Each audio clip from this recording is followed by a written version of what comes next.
Buri muntu wese ubaho yisanga muri bino bihe bine ngiye kukubwira, cyane cyane umukristo. Ese wowe uri guca mu bihe bihe? Reka tubirebe. Bya mbere, ibihe by'ubutayu. Iki ni cya gihe Imana iba imeze nk'aho yakwirengagije, ukibwira ko itanakwitayeho. Uri kwibaza ntusubizwe, uri guca mu bihe bigoye, ariko nta itarimo kukumva nyine muri make itakwitayeho. Urugero rw'umugabo umwe wanyuze muri bino bihe by'ubutayu, bamwita Yobu. Yobu yari umuherwe, yari umuntu ufite byinshi cyane, ufite amashyo menshi, amafaranga. Muri make, mu yandi magambo, yari umukire. Ariko igihe kiza kugera, ibintu bye byose arabibura, arongera arakena, ararwara, amera nabi.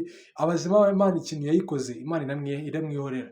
Cyari cyabaye iki? Ntabwo Imana yirengagije Yobu, ahubwo Satani niwe yarasabye Imana ngo reka umugaragu wawe mugerageze, ndebe niba byibuze yakomeza kugukurikira no mu bihe yaba ari mu guca mu bihe bigoye cyangwa se nta kintu na kimwe afite. Bivuze ngo nawe niba uri mu bihe by'ubutayu, Imana utari kuyumva, iri kugira ngo urebe niba byibuza wakomeza kuyizera, kabone n'ubwo wabona bimeze nabi, nayo imeze nk'aho yakwirengagije. Ntabwo iba yakwirengagije, ahubwo iba iri kukugenzura ngo irebe mbese uyizera bingana iki, ese ni he kure wabasha kugera uyizera. Ibihe bya kabiri ni ibihe byo gutegereza. Cya gihe ubwira Imana ikintu, ugategereza ko Imana ikubwira ko izaguha ikintu cyangwa se uzagera ku bintu runaka, ugategereza gusa ibintu wambwiye koko bizasohora. Ariko ndagira nkwibutse ko hari umugabo witwa Aburahamu, Imana yemereye kuzaha umwana ndetse ikamubyara sokuru w'amahanga, ariko umugore we yari yarengeje igihe cyo kubyara. Yabaze kukubwira ko uzaba sekuruza w'amahanga, umugore yarengeje igihe cyo kubyara, ariko Imana ntiyabyitayeho, yarinze isezerano ryayo. Ku myaka 92 ibaha umwana. Igihe utarategereza iyo myaka yose, n'iki kigutera ubwoba wumva ko Imana ibyo bitazabikora?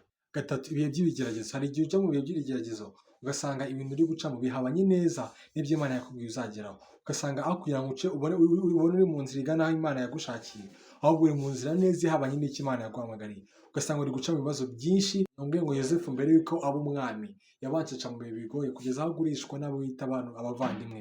Ariko ibyo ngibyo byaragiye, Imana itunyuza mu bihe bigoye kugira ngo iturememo cyangwa se idutyaze neza, dukomerere ibihe bikomeye cyangwa se ibihe byiza izatugezamo. Ibanza kutunyuza mu bihe bigoye kugira ngo ibanze idutegure neza. Ibihe bya kane nabyo bihe bya nyuma ni ibihe by'ibisubizo.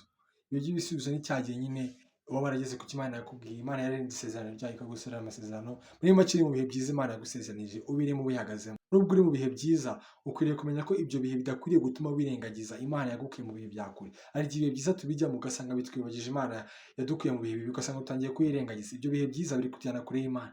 Ibyo bihe byiza bibye birushaho kudukururisha Imana, cyangwa se birushaho gutuma dukomeza kwegera Imana kurushaho, aho kugira ngo bidukurire kure y'Imana, kuko Imana niba yarabiduhaye. Icyo nasorezaho ni uko nta bihe bihoraho.